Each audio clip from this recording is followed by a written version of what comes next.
Welcome back. Welcome to Optimum Health. This is session 9. And what are we going to talk about today? Well, let's talk about the carnivore diet because that seems to be picking up a little momentum lately. A lot of people asking questions online about it. Well, what is it exactly? Well, as the name implies, people who are on the carnivore diet eat mainly, if not exclusively, meat. Well, meat from where? Well, let's talk about beef, because that's probably the number one source that most people think of when they think carnivore. So, with beef, we have steaks, roast, ground meat. We have tongue, we have the liver, we have the kidneys, we have beef bacon. I don't know if you ever tried that, but it's great. And veal, which is baby cow. And all those fall under ruminant animals, meaning they have more than one stomach for processing what they eat. Beef, or cows, or members of the bovine family, are all ruminant. They all have multiple stomachs. And they're all herbivorous. Next we have pork. And with pork we have pork steaks, chops, roast, pork liver, pork intestines. And I know, you believe it or not, in Chinese food you get it quite a bit. Pork brains, pork bacon, chitlins, lechon, brains, ham, and bacon. Now, we used to get brains from beef as well, but with mad cow disease, that's been kind of poo-pooed lately. Although I think from a clean source, I can't imagine beef brains being any more of a risk than pork brains. What about chicken? Well, with chicken, you have the chicken meat, but depending on what culture you're from, chicken feet as well. Not a lot of meat on there, but a lot of collagen. Liver, heart, gizzards. I'm not sure if gizzard is organ meat or a muscle meat. It's kind of a combination of both. And of course, from chickens, we get eggs. What about duck? Well, not many of us eat a lot of duck in this country, except if you're in an area where duck hunting is more prevalent. It is here during certain seasons, but even at that we don't see a lot of duck. But the meat from the duck, if it's cooked appropriately, tastes like beef. It's just delicious. Of course, there's duck liver, duck heart, and eggs, duck eggs. A little bit stronger tasting in the yolk, but other than that, you really can't tell much difference between them and standard chicken eggs. What about geese?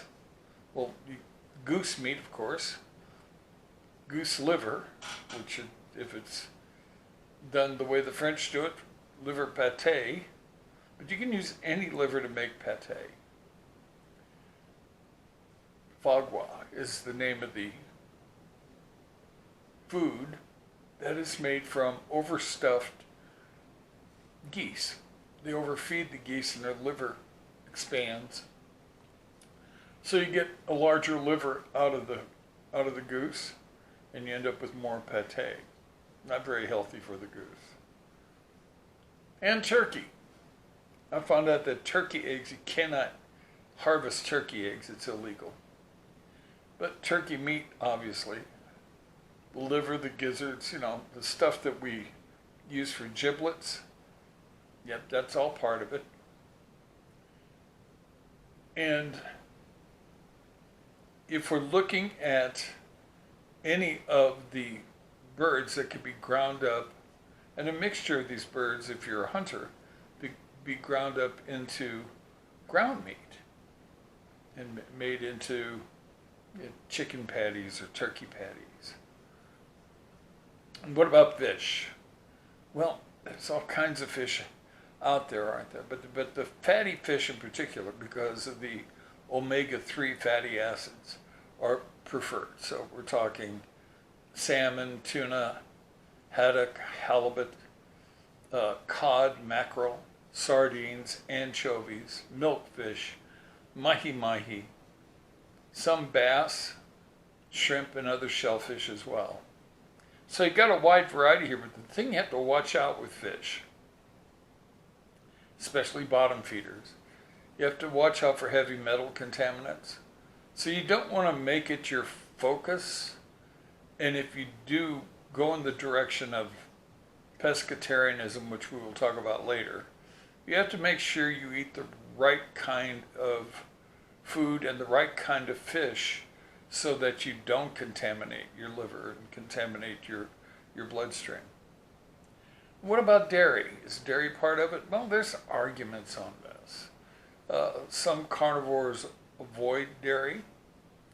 Others use milk and milk byproducts, whole milk in particular, heavy cream, unsweetened yogurt or kefir, real cheeses, not processed junk, sour cream, buttermilk, butter, and whey, either in powder form. You can get it in liquid form as well, but not sweetened. The whole idea is to remove carbohydrates from the diet so you don't have that sugar level and that insulin spike. And what's going to happen, it's going to take you out of a glucose burning situation in your body and turn you into a fat burning machine. Now that sounds really good, but this isn't what I would call the easiest thing in the world to do. So, the pros and cons. The pros go, it reverses insulin resistance, and it can actually reverse type 2 diabetes. It promotes weight loss and weight management. Most people that go on a carnivore diet lose weight. Now, that sounds counterintuitive. You're eating essentially fairly high calorie dense foods, high fat foods, and yet you're losing weight. Well, a lot of weight has to do with insulin resistance and inability to burn fat. This changes that dramatically. It does reduce inflammation. It increases cognitive function and removes brain fog, because the brain's now running on ketones. In the beginning, the brain doesn't handle that well for like a day or so. It's called a carnivore hangover or carnivore flu. It generally isn't severe and it doesn't last. It's just a matter of the brain transferring over to ketones as fuel in the brain.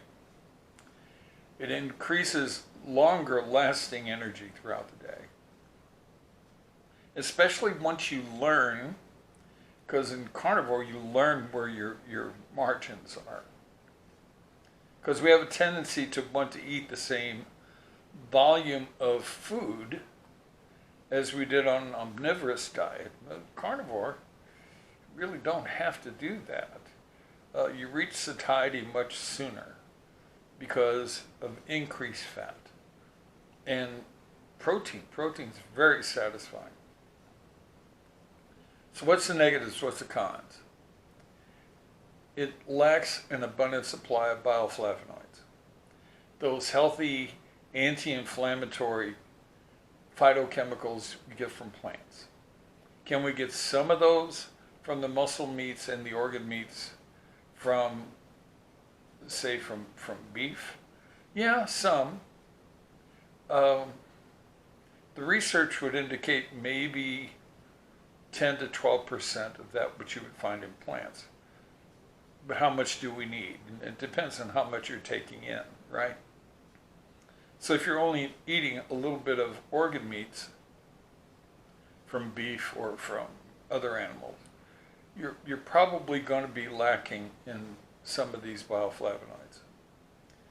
It lacks adequate levels of vitamin C. Now, the doctors involved with the carnivore diet would tell you that our need for vitamin C decreases on the carnivore plant. I'm not sure that that's true necessarily.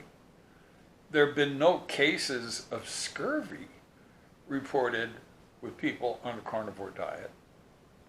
So obviously from things like liver and kidneys, using them as food, and you can mix it in with your ground meat portion, whatever, you're getting vitamin C through that. So it's at least enough to prevent scurvy.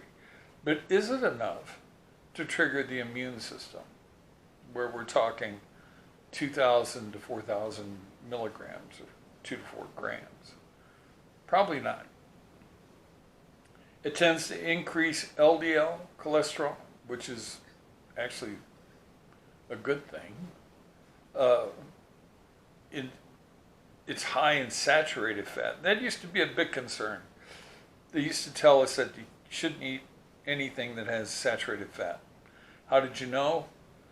Well, things like lard, for instance, at room temperature it becomes a solid, and you have to heat it up for it to become a liquid. The same is true of coconut oil. It becomes solid if you put it in the fridge. It becomes almost solid as a wax candle. But you heat it up a little bit, it becomes liquid. It says that the molecule, the lipid molecule, at the end of the molecule, the bonds are saturated. It's a saturated fat. So the lipid chain can be longer, but it's usually globular in nature, especially at room temperature or cooler. But as it turns out, it has no negative implication on heart disease, cardiovascular, not at all. Just all of that was faulty research. It happens. And at least for some, it's hard to stay on the carnivore diet for long periods of time. I did interviews with people who had been on carnivore for 10, 15 years. I myself tried it for about a month, and I have to say I did fine. But I was in the middle of changing my body and trying to add lean muscle. And so I followed the bodybuilding program, which asks for a balance between carbohydrates, proteins, and fats. So they took me off that for a second. Is the carnivore diet exclusively animal byproducts? Well, no. Many of the people who are carnivores still have coffee. Coffee's a plant, right? It's a coffee bean. Spices, dried spices don't add to the carbohydrate or the caloric intake. So therefore, for many of them, it's no big deal. Others just use salt. The other thing, don't be afraid of salt. If you've been told to be on a low sodium diet, ask them why. If they say it's because you're retaining water, it's really difficult for you to take in enough salt, sodium chloride, orally to retain fluids. You have to be awfully generous with that salt shaker for that to happen. So question that a little bit. Others say 0 calorie or 0 carbohydrate sodas are allowed. I don't agree with that. I think you need to make a commitment to get that sweet taste out of your mouth. Now, for some of you that are drinking close to a gallon of soda a day, it's going to be tough. But you know, water is really good. It truly is. Zero carb cooking oils like coconut oil or MCT or olive oil, avocado oil, but no seed oils. Now, all of these oils have trace amounts, negligible trace amounts of carbohydrate, but mainly they're fat. They're actually healthy fats, omega-3 fatty acids, and they're good for you. So you can cook with lard, you can cook with tallow, but if you need to cook with a lighter flavoring, going with olive oil or MCT, which is coconut oil, I think it's fine. Now there's Dr. Perry, there's several other doctors that have been involved, Dr. Saladino, for instance. I respect what they published. Do I agree with everything they say? No, not really. But I don't think they're saying anything that's harmful. I think what they're offering is, their experience and the experience of the patients that they treat. I would love to see a huge macro study on this. There hasn't been that many. The ones that were out there, I didn't like the way they were set up. The study was biased in its inception. We have to do comparative studies in order to offer some legitimate and credible data regarding the diet. But if you ask me, do I think the majority of people will suffer any harm from a carnivore diet? The answer is no. No. I think on the short term you can try it and see how it works for you. I don't think you can do it for a week and expect anything. I think a minimum of anywhere from 6 weeks to 10 weeks on the carnivore diet. You'll definitely see weight loss, you'll definitely see better energy, you'll see better sleep. You will know that your body has changed. And the first time, whether you accidentally do it or however, that you take in refined carbohydrates, they taste sickeningly sweet. They don't taste good at all. Naturally sweet things, like fruit, have a much richer flavor when you come off of carnivore. But you can't eat much of it. It makes you nervous, gives you the shakes. So, if you remember from our last presentation, we used me as the example when we're looking at the basal metabolic rate. And we're going to apply a carnivore diet to this and try to stay within the caloric numbers recommended by the graph. And you're going to be told by carnivore people, you really don't have to do this. But if you really wanted it to work, if you stayed very close to your caloric parameters and stayed faithful to the carnivore thing, in other words, you put yourself in ketosis, the whole works. And to add to this, if you did it with intermittent fasting, which we'll cover at a later, to the weight you would like to be. So my goal is to drop 30 and get down to 200, maybe 195.